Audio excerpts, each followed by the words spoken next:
जब भी हम उम्रे के मुबारक सफर से वापस आते हैं तो दोस्त अहबाब पूछते हैं वहां पर जाने का कोई तीर व हदफ नुस्खा दे। कुरान पाक की आयत है इन्नल्लज़ी फरज़ अलैकल कुरआन लग़ादुका इला मआद।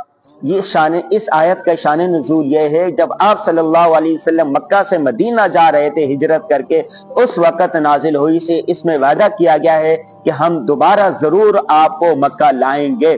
चुनाचे आप सल्लल्लाहु अलैहि वसल्लम फातेह बन के मक्का आए। जो शख्स इस आयत का विर्द करेगा जल्द या बदे जरूर हरमैन शरीफन जाएगा। नंबर 2, दुरूद शरीफ की तस्बीह पढ़ा करें, सुबह शाम दुरूद शरीफ की तस्बीह पढ़े। नंबर 3, अल्लाह को अपनी सच्ची तड़प दिखाएं, हर वक्त दुआ मांगे वहां जाने के लिए। इसके साथ साथ एक गल्ला ले लें और उस गल्ले के अंदर पैसे जमा करना शुरू कर दें। इंशाल्लाह आप जरूर हरमैन शरीफें जाएंगे।